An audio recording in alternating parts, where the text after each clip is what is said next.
Right now on Denver 7 News at 6, a 13-year-old gunned down on a basketball court. He always had a smile on his face. Now his family is calling for tough consequences for his killer. I'm Denver 7's Veronica Acosta in Longmont. A memorial is growing in this park for Zay Rosales. How those who knew him best are remembering him this morning. Class is back in session for Denver Public Schools. I'm sitting down with the district superintendent amid growing reports of infighting among school board members, how he wants to put students back in focus. It's a dream for working parents. Free childcare. How one Colorado ski resort plans to make it a reality year-round. And as you leash up your furry friend this morning, this guy can walk himself. The inspiring story of resilience behind this dog's viral talent. Wow. That's a strut. That is. I'd say, right? Yeah. You can stop at the fridge. He's going places, isn't he? Yeah, apparently.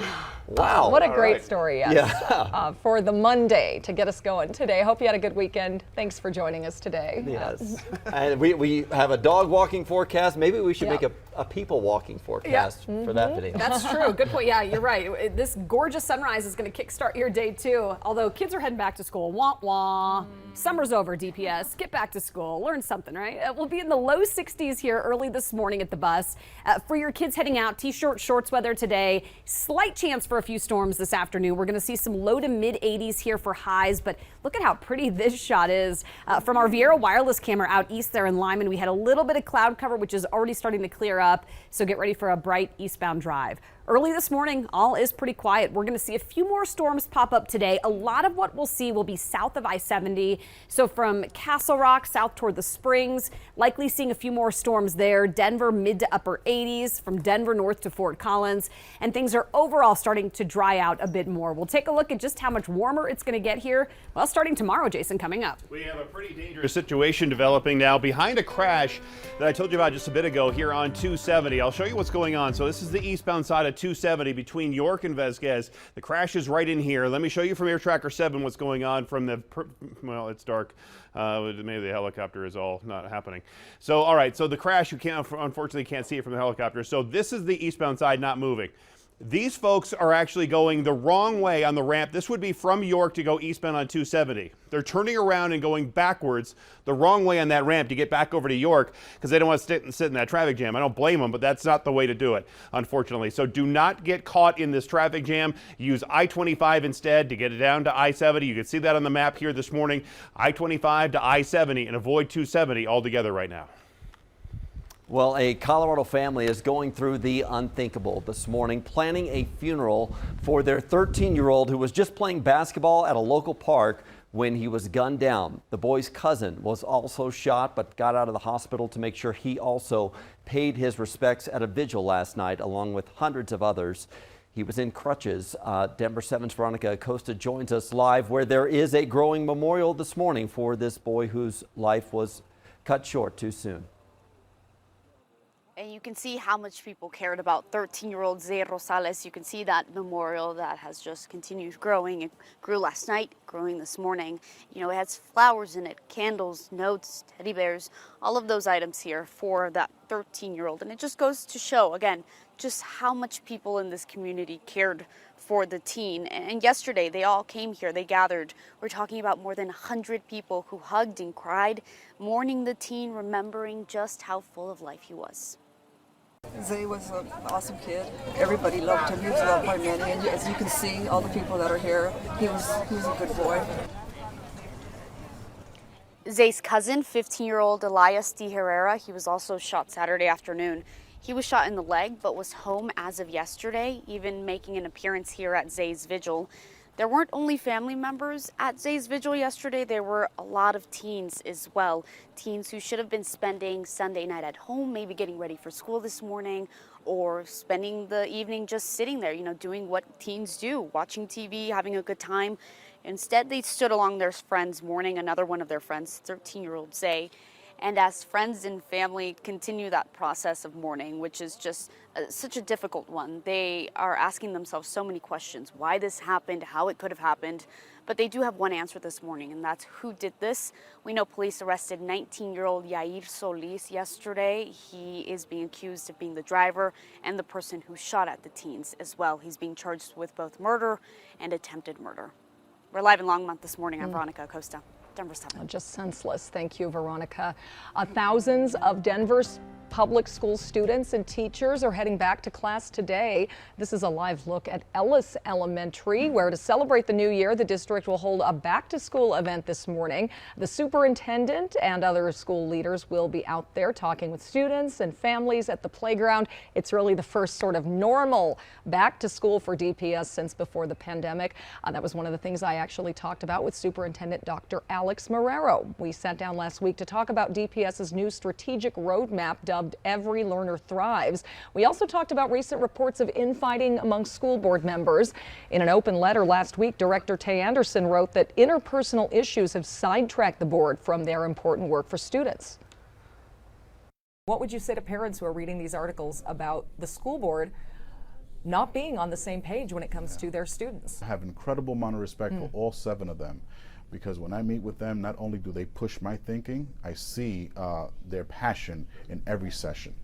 I want to acknowledge that perhaps when they get together, as of late, they haven't been in a common accord, but I know that's going to change because now we have a strategic roadmap and also data that tells us, okay, we need to all get together beyond the school board, meaning all of you who are listening in need to rally behind our students because we all need the support. What does it mean to lay out a strategic plan, and how will that guide your decisions? It's a strategic roadmap. Now, why? And that may seem insignificant for some, but it's very important for me. So strategic thinking doesn't go away. A roadmap, there's many ways that you can get to your destination.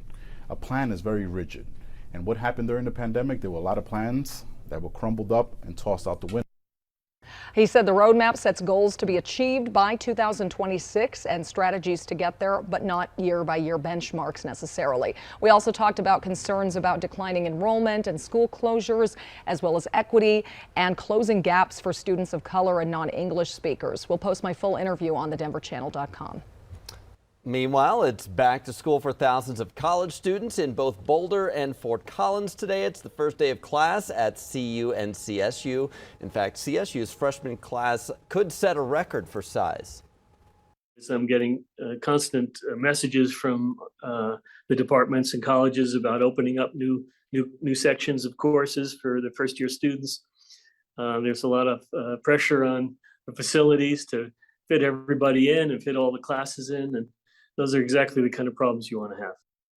Yeah, a lot of pressure, a lot of traffic, about 30,000 more people in both Boulder and Fort Collins with the students back for the fall semester. Well, it's not just people who can inspire us. Animals who do amazing things also inspire us. Yeah, this is pretty wild. Denny New is here and spoke with a woman out of Ouray who went viral with her dog Dexter's show of resilience. Pretty incredible. Oh yeah, very much so. And I'm sure many of you actually seen this dog on TikTok or Instagram, but maybe didn't know that he was from Colorado. So this is Dexter, who's a breed of dog called a Brittany. Very cute, specifically energetic hunting dog. And one day that energy got the best of him. He escaped their backyard and chased a deer onto a highway where he was hit by a car. He lost one front leg and the ability to bend the other. But then one day he figured out, who needs a wheelchair when I can just walk like a human?